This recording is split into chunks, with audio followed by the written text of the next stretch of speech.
వ్యక్తి శ్రీ సామినేని ఉదయ భాను గారని తెలియజేస్తున్నాను. అలానే బాబు జగజ్జీవన్ రావు గారు ఒక ఇన్సిడెంట్ చెప్పి నేను ముగిస్తాను.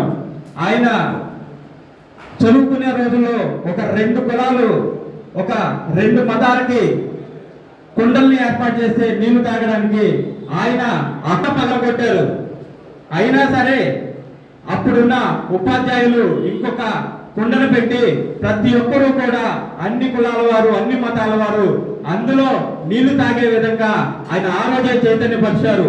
మనకి కుండ పగలగొట్టడం అనేది చిన్న విషయమే కావచ్చు, కాకపోతే ఆ రోజుల్లో కుల వివక్ష విజృంభిస్తున్న దానిలో అంతటి సాహసం చేసి నాలాంటి ఎంతమందికి ధైర్యం ఇచ్చిన మన నాయకులందరినీ, అంబేద్కర్ గారిని అలానే పూలే గారిని ప్రతి ఒక్కరిని కూడా స్మరించుకుంటూ ఇంత మంచి కార్యక్రమాన్ని ఏర్పాటు చేసిన శ్రీ సామినేని ఉదయ భాను గారికి కూడా ప్రత్యేక ధన్యవాదాలు తెలియజేస్తూ అలానే 50 సార్లు ఎంపీగాను 30 సార్లు కేంద్ర మంత్రిగాను ఆయన పనిచేసిన ఘనత ఆయనకే దక్కిందని తెలియజేస్తున్నాను. ఇప్పటి వరకు కూడా ఎవరు కూడా 50 సార్లు 30 సార్లు చేసిన ఘనత ఎక్కడా లేదు. ఒక బడుగు బలహీన వర్గాలకు చెందిన వ్యక్తి ఆ స్థానంలో నుంచొని దేశ ప్రజలకు సేవ చేశారంటే అది మన భారతదేశ గొప్పతనంగా కూడా నేను భావిస్తున్నాను. అలానే శ్రీ పవన్ కళ్యాణ్ గారు కూడా ఎప్పుడు దళితుల్ని ప్రోత్సహిస్తూ ప్రతి ఒక్క విభాగంలో కూడా దళితులను ముందు పెడుతూ ఆయన దళితుల్ని బలోపేతం చేసే నాయకులు. అందులో భాగంగానే శ్రీ సామినేని ఉదయ భాను గారు కూడా ఎల్లప్పుడూ నాలాంటి ఎంతో మంది దళితులను ప్రోత్సహిస్తూ ముందుకు నడిపిస్తూ రాజకీయ జిల్లా అధ్యక్షులు శ్రీ సామినేని ఉదయ భాను గారు సుబ్బారాయుడు గారు కలిసి పూలమాల వేయాల్సిందిగా కోరుతున్నాను. రామ్ జోహార్ బాబు జగజ్జీవన్ రామ్, జోహార్ భారత ముద్దుబిడ్డ బాబు జగజ్జీవన్ రామ్. ఉదయ భాను గారు మాట్లాడుతున్నారు. రాజకీయాల్లో కావచ్చు, ఈ సమాజంలో అందరితో కలిసిమెలిసి ఇలా జీవిస్తున్నాము అంటే ఆ రోజు మరి బాబు జగజ్జీవన్ రావు గారి త్యాగం. ఎన్నో దశాబ్దాలు వారు మంత్రిగా గాను, ఎంపీగా గాను, మరి కేంద్ర మినిస్టర్గా గాను, ఉప ప్రధానికి గాను పనిచేసి బడుగు బలైన వర్గాల్లో దళితుల్లో కూడా మరి కొంత వినుంది, మేము దేనికైనా సాధ్యమే, మేము కూడా మరి చేస్తాం, ఈ దేశానికి ఉపయోగపడతామని ఆయన ఎన్నో త్యాగాలు, ఆయన ఎన్నో కార్యక్రమాల ద్వారా నిరూపించడం అనేది మనందరికి తెలిసిన విషయమే.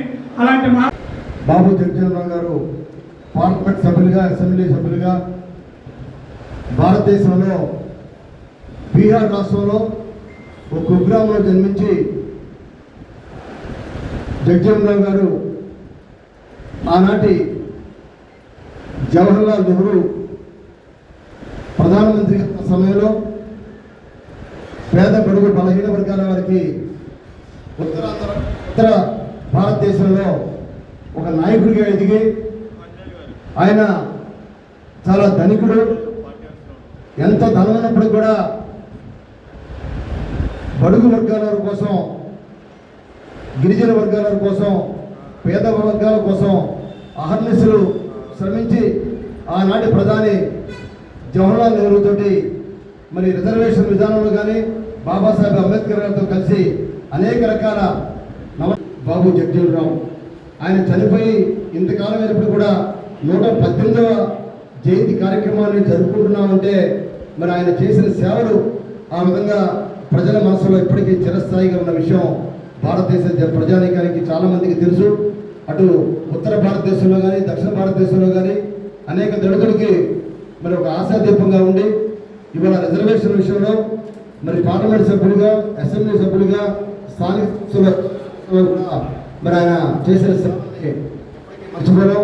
మరి ఆయన మరి జగజ్జీవన్ రావు గారి కుమార్తె మీరా కుమారి గారు కూడా మనకి లోక్సభ స్పీకర్గా కూడా పనిచేసి ఆవిడ కూడా పార్లమెంట్ సభ్యులుగా పనిచేసి వారి కుటుంబం యావత్తు కూడా మరి రాజకీయ రంగంలో ఉండి మరి అప్పటికి ఇప్పటికీ మర్చిపోలేని విధంగా మరి దళిత జాతుల కోసం మరి నిలబడిన బాబు జగజ్జీవన్ రావు గారిని తప్పకుండా భావి తరాల వారు కూడా మరి ఎవరైతే దళితులు ఉన్నారో తప్పకుండా వారి ఆశయ సాధన కోసం అమరావతి రాజధానిగా ఉందంటే ప్రపంచంలో అన్ని దేశాలు ఎవరైతే భారతీయులు ఉన్నారో ప్రతి భారతీయుడు కూడా గర్వించేలాగా శాశ్వత రాజధాని అని చెప్తుంటారంటే ఈ విధంగా మరి అంబటి రాంబాబు లాంటి వైసీపీ నాయకుడు అజ్ఞానిగా మాట్లాడడానికి పద్ధతి కాదు. దాన్ని పూర్తిగా మేము ఖండిస్తున్నాం.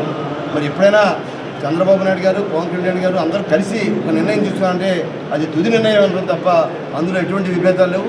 ఇవాళ మావి గన్ అనే మాటని పూర్తిగా మేము ఖండిస్తున్నాం. అది పూర్తిగా ఒకసారి మీరు ఆలోచించండి. ఎవరైతే మెజార్టీ ప్రజానీకం ఉన్నారో మెజార్టీ ప్రజానీకం 5 కోట్ల మంది ప్రజానీకం కూడా ఇవాళ అందరూ దీన్ని స్వాగతిస్తున్నారు.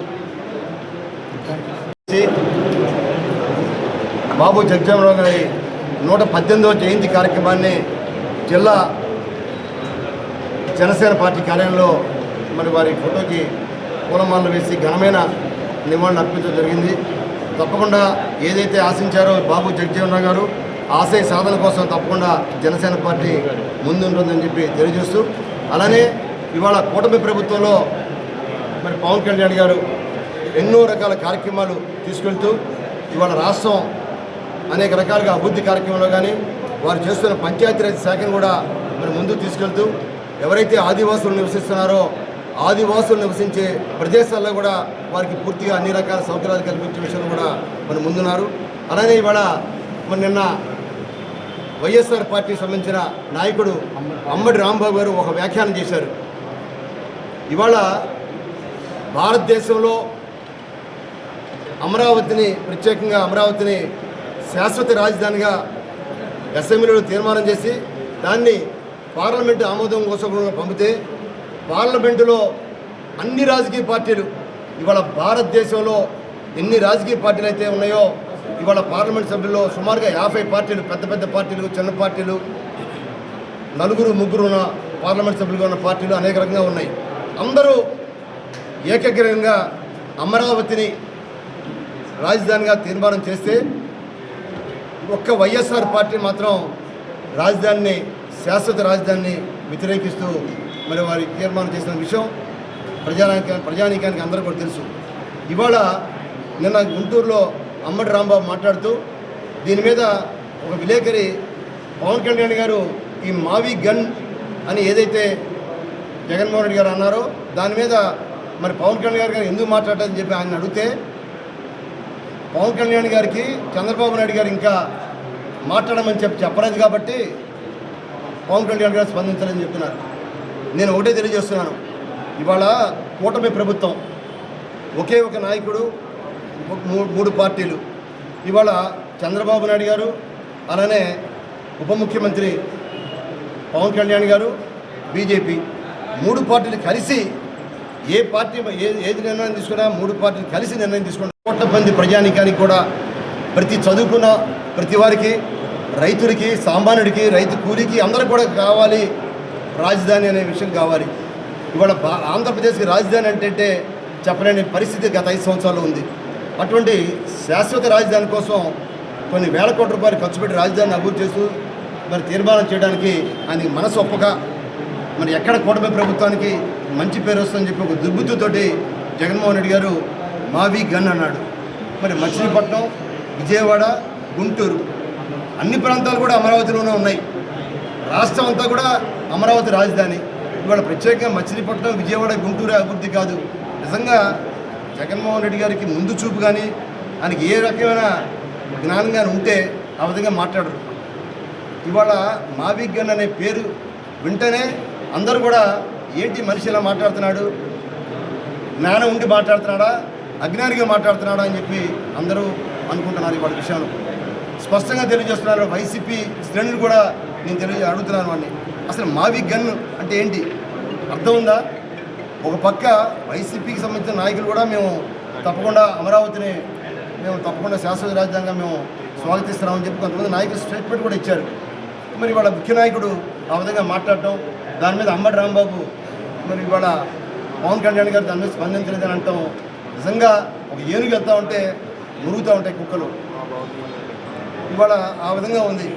ఒక రాజ్యాంగబద్ధంగానో ఏదన్నా వ్యాఖ్యానం చేస్తే, చట్టబద్ధంగానో ఎవరన్నా విమర్శిస్తే దానికి సమాధానం చెప్తారు పవన్ కళ్యాణ్ గారు కూడా. ఎవరో పిచ్చోళ్ళు ఏదో మాట్లాడితే ప్రతిదానికి పవన్ కళ్యాణ్ గారు స్పందించాల్సిన పని లేదు.